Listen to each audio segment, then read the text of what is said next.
Instead of filming 50 facts about me or a usual way that a YouTuber can introduce themselves to the internet, I thought I would do something very near and dear to my heart for me as a really long time book lover and English major in college. I currently go to Columbia University. I feel like nothing brings out my true self and what I believe more than telling my life through the story of 10 books. I view books almost like a scent or a place. I attach them to such vivid moments in my life. Every woman, I think, encounters Little Woman. I did for the first time in the 7th grade. I was only 12 years old. In this book, Amy is also 12. The astounding thing to me is I think nowadays people see Amy as perhaps a unrealistic character. I identified with her selfishness, with almost her closed-minded take on the world. When you're young, all that you can really focus on is yourself and your situation. She's the youngest of 4 sisters, and she wants to be living this life that she can't yet achieve. She's extremely idealistic and jealous and selfish, but what 12-year-old isn't? What 12-year-old doesn't want to be cool in front of their friends and have the nicest toys and clothes and accessories? And so in that way, it just felt so real to me. It was actually the first book that I ever cried over or felt like I understood people who were older than me. And it was so interesting because it stuck so vividly in my mind that when I grew up, when I became the age of Jo, who actually in this story is only 15 years old, I realized how I was developing with the girls. It's weird being here today and talking about books so openly because when I was younger, I definitely didn't feel a lot of solace in the fact that I was a bookworm. I think that when I was much younger than 12, it was cool, it was normal. Back in Maryland where I used to live, everyone was really nerdy, and during like reading time, I would tap my friend and be like, look at this passage, like, isn't it so funny? And we would laugh together. I read this book around the same time that I moved to California, and I felt so isolated. I was kind of made fun of. I remember during school when we had to do our reading log, I would read for like 1,000 minutes a week, and I felt ashamed admitting to that. So I think the standard was you had to read 100 minutes a week. So I would just say that I read 100. From this age, I think this is really when almost my academic side of literature came out. Before, I just had a lot of fun with it, but I think because I read so much and I found so much joy, and I definitely bonded with so many of my teachers, and so this is one of the books that like really made me see, I guess, like finer literature. Before this, I had read Jane Austen and Dickens. Of course, I was incredibly young. Number one, I didn't understand many of the words. I didn't understand concepts like the want for birthright, finer social standards and etiquette. I certainly did not understand love or infatuation or marriage. It feels more accessible than I would say other classics did at the time, and a lot of the other ones left me feeling isolated because I was so young and I didn't understand. But I did understand some basic concept of sisterhood. I understood what it meant to love to write as Jo did, or to search for conventionality like Meg did. And then I just felt this deep sense of resemblance to Amy. I would highly recommend it to anyone who's younger. I think if you're older, I definitely have my reservations about this book now. I don't think that reading it now would feel the same as it did back then.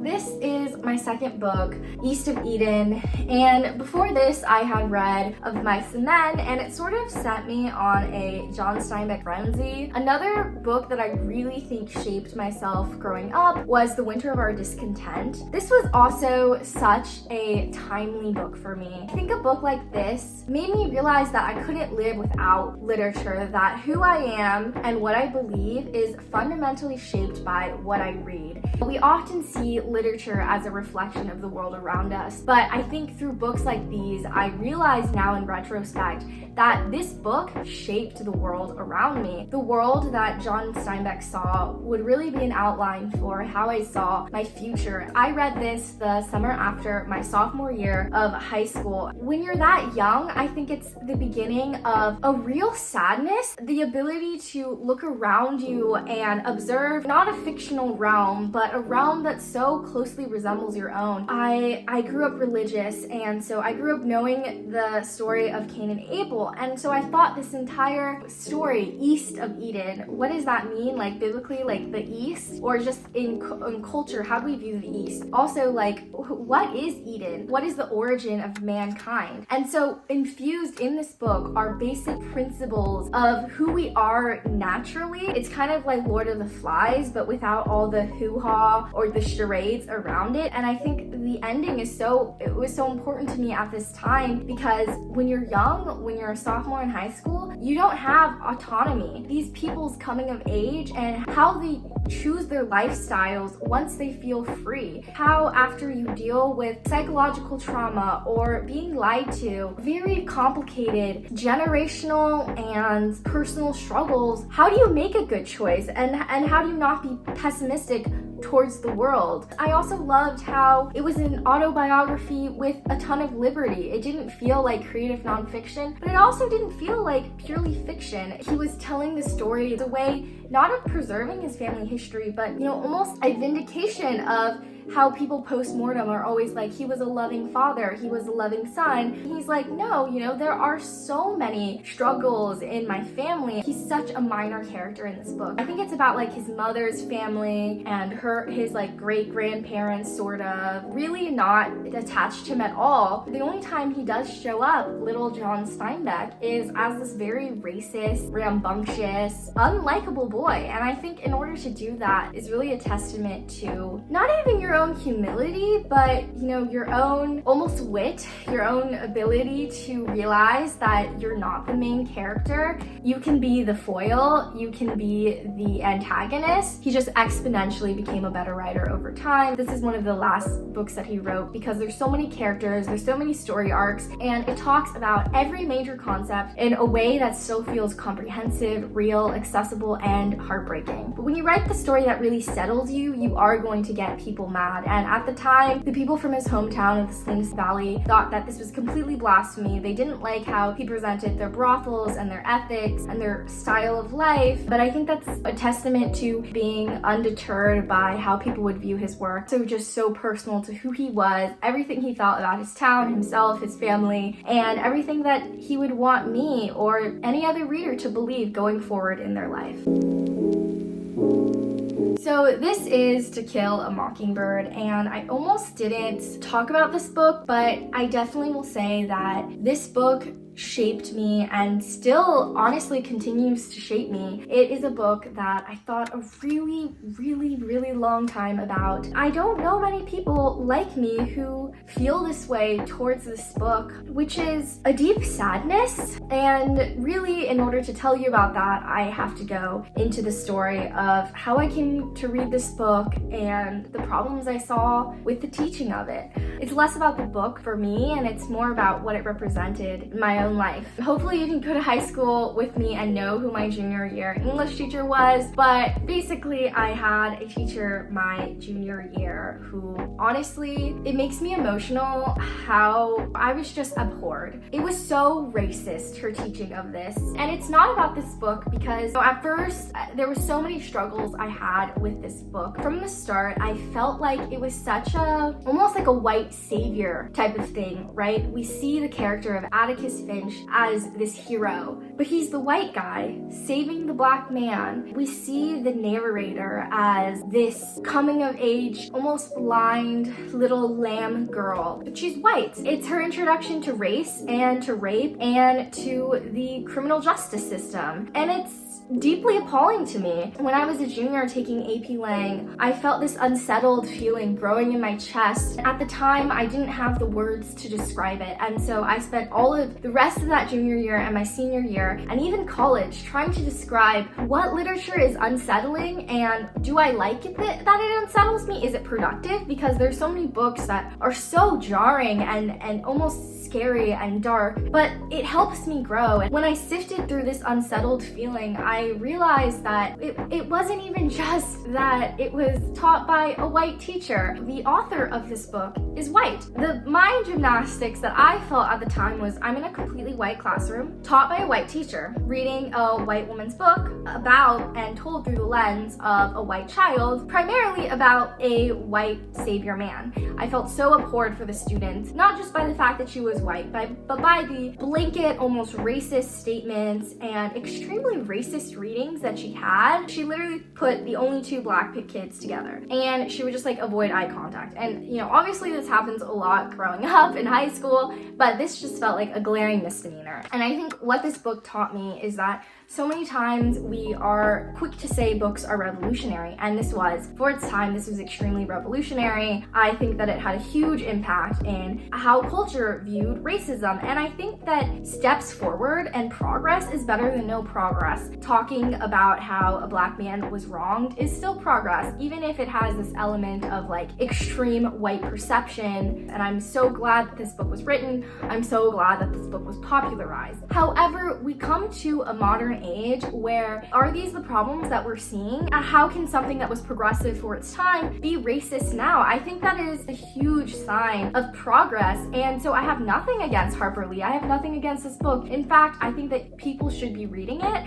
I just think that there needs to be more secondary readings going on, and also some level of not having whiteness, teach whiteness, enlighten whiteness. That isn't a comprehensive experience of race. I remember a huge concept that we talked about through this book was allegories or metaphors, and one of the things that we would do is we would sift through passages about trees and scenery and talk about how that was related to race, and that felt wrong to me. Why were we glazing over so many stark scenes, never discussing them, always discussing literary techniques? To me, that detracted from the meaning of literature. Literature and literary techniques are supposed to highlight what's happening, not detract from them, not take our attention away from the true atrocity that this book is trying to highlight. And I think that was the moment where I felt this insatiableness that I needed to chase the English experience that I wanted. And senior year, I definitely felt so much closer to that. I love my senior year teacher, and I remember I wrote this to her. It was the first time in my entire academic education I was ever given a black author, an Asian author, any ethnic author, and it struck me, you know, that this is who I could be. This is what I love. How can I learn better? How can I give the right person the right voice? This book really taught me it's not about the book, it's about the teacher, it's about the intention. It was about my teacher's willingness to be uncomfortable. She didn't want to be uncomfortable. She didn't want to teach those black kids. She didn't want to learn about race herself. But this book shaped my life. At the time, I thought for the worst, but I realized later on, definitely for the better. Definitely made me very critical of what I was consuming, and was my first introduction to disagreeing. Before this point, I never disagreed with teachers. This is the first time I felt the sense of something that Claudia Rankine, I believe, calls righteous rage or righteous anger.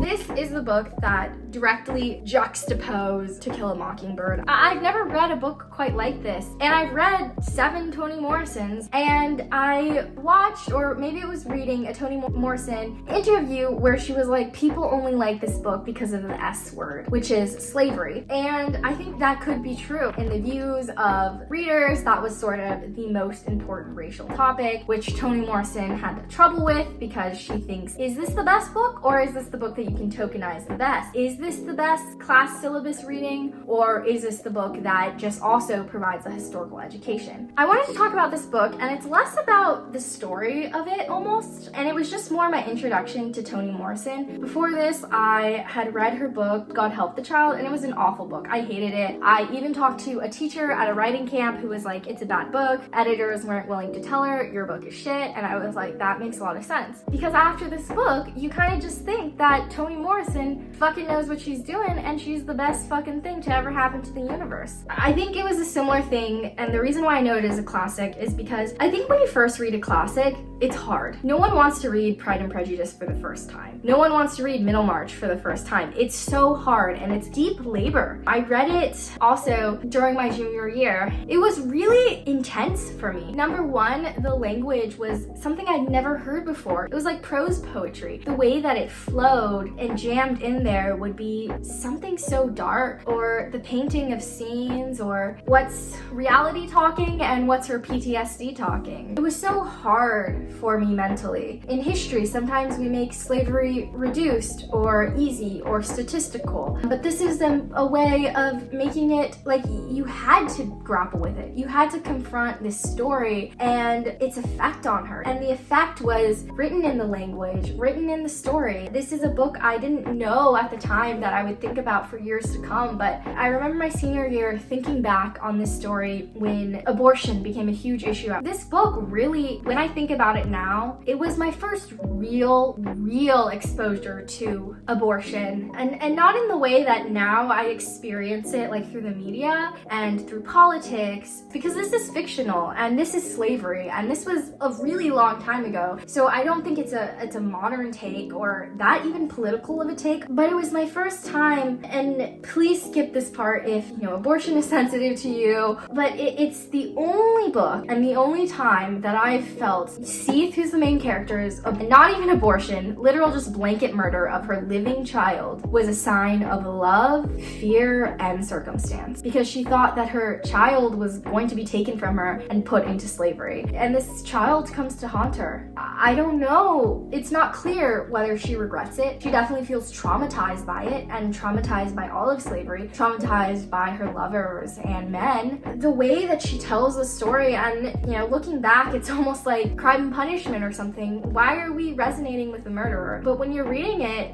because of the way she writes, because of the way she thinks, you have no other choice but to view this as inevitable. Because of the shackles of slavery, it's almost like they're damned forever. And I think that is what Beloved is about. It is about how even not just this child, but the concept of things being beloved, things being sacred and yours and free is just automatically taken. Everything is haunted. I was very close to mentioning this, but I thought that I couldn't talk about Toni Morrison twice. Even though if there was an author that deserves to be on my most influential list, it's definitely Toni Morrison. This one is also great. It does a really good job of talking about politics. It basically is one of those books that has every type of person, any ways that a minority is able to exist and survive. There's the people who are more like Malcolm X and they're like destruction. There's also people who are more for pacification. There's also, people who turn out to be the crooks, and the people as the minority strive to be more like the majority. This book is They Can't Kill Us Until They Kill Us by Hanif Abdurraqib. I talked about this in my How to Write an Academic Essay video. I'll put that in the time card, but this also super influential on my life for numerous reasons. One of the things that he really did for me is he taught me what the craft of essays is and could be. Before I read this collection, I had never written a non-academic essay, and then I read this book and I was like, holy shit. And I was writing essays all the time. I read this also, I believe, my junior year, and so I would sort of compile the world around me. Oh, something's bothering me, and it's the importance that we place on standardized tests. So I read an essay about it, and he was the one who really made me feel that that was accessible, to see the world around me and to be able to put it in something like an essay that was entirely not academic. His style is like run-on sentences. There's still a grammatical and a very refined style to him that, even though he breaks convention, you can tell that he really understands and respects convention and tradition, but he's just too brilliant for it. And I also think in the subject matter he chooses, it's really a testament to his expertise, because sometimes he will start with something cliche or very superficial, and he will end on the most beautiful, elegant, poised, refined thing. I see him as like a sous chef who takes macaroni and cheese and makes it a fucking like 5 Michelin star type of dish. That's him to me, because he's just so accessible, and so he never talks about something we don't understand. One of his obsessions is sneakers. He also loves music and Carly Rae Jepsen and rap and Chance the Rapper, and his book is just such an inviting sensory experience. Sometimes I would read this while listening to the songs that he was talking about in the background to really get the sense of what he's saying, and in that way it felt like an out-of-body experience. And the reason why I even picked this up in the first place was because he was the teacher at the camp that absolutely changed my life my sophomore year of high school,